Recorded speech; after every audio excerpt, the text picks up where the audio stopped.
भगवान शिव का कैलाश पर्वत पर गमन। ब्रह्मा जी बोले, हे नारद मुनि, कुबेर के कैलाश पर्वत पर तप करने से वहाँ पर भगवान शिव का शुभ आगमन हुआ। कुबेर को वर देने वाले विश्वेश्वर शिव जी निधिपति होने का वर देकर अंतर्ध्यान हो गए। तब उनके मन में विचार आया कि मैं अपने रुद्र रूप में, जिसका जन्म ब्रह्मा जी के ललाट से हुआ है और जो संहार कारक कैलाश पर्वत पर निवास करूंगा, शिव की इच्छा से कैलाश जाने के इच्छुक रुद्रदेव ने बड़े जोर जोर से अपना डमरू बजाना शुरू कर दिया। वह ध्वनि उत्साह बढ़ाने वाली थी। डमरू की ध्वनि तीनों लोकों में गूंज रही थी।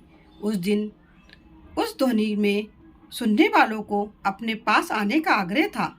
उस डमरू की ध्वनि को सुनकर ब्रह्मा, विष्णु आदि सभी देवता, ऋषि मुनि, वेद शास्त्रों को जानने वाले सिद्ध लोग बड़े उत्साहित होकर कैलाश पर्वत पर पहुँचे।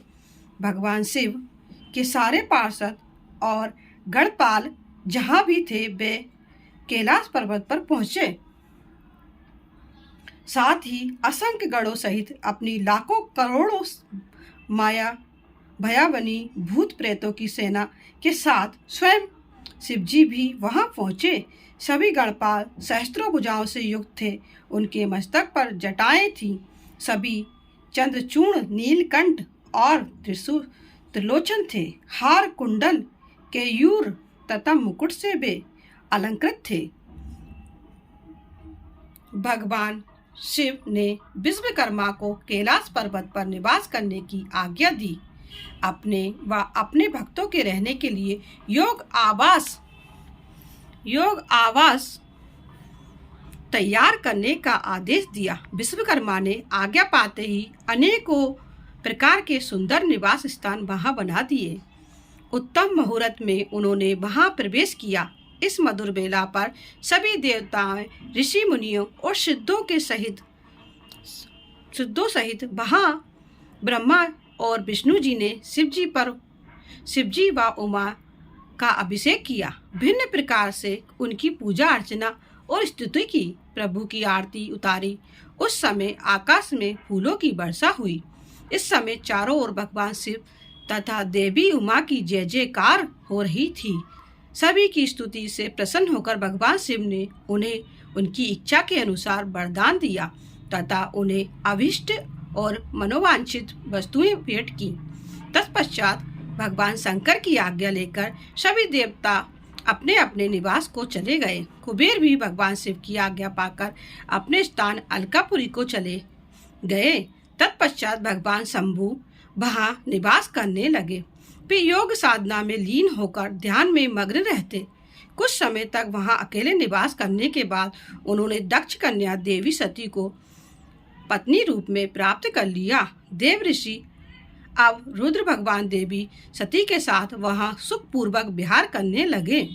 हे नारद, इस प्रकार मैंने तुम्हें भगवान शिव के रुद्र अवतार का वर्णन और उनके कैलाश पर आगमन की उत्तम कथा सुनाई है। तुम्हें शिवजी व कुबेर की मित्रता और भगवान शिव की विभिन्न लीलाओं के विषय में बताया है। उनकी भक्ति तीनों लोगों का सुख प्रदान करने वाली तथा मनोवांछित फलों को देने वाली है। इस लोक में नहीं, परलोक में भी सद्गति प्राप्त होती है। इस कथा को जो भी मनुष्य एकाग्र होकर सुनता है या पढ़ता है, वह इस लोक में सुख और भोगों को पाकर मोक्ष को प्राप्त होता है। नारद जी ने ब्रह्मा जी को धन्यवाद किया और उनकी स्तुति की। वे बोले कि प्रभु, आपने मुझे इस अमृत कथा को सुनाया। आप महाज्ञानी हैं। आप सभी की इच्छाओं को पूर्ण करते हैं। मैं आपका आभारी हूँ। शिव चरित्र जैसा श्रेष्ठ ज्ञान आपको मुझे दिया है। हे प्रभु, मैं आपको बारंबार नमन करता हूँ। बोलो रुद्र संहिता की जय। ओम नमः शिवाय। हर हर महादेव। श्री शिवाय नमस्तुभ्यम।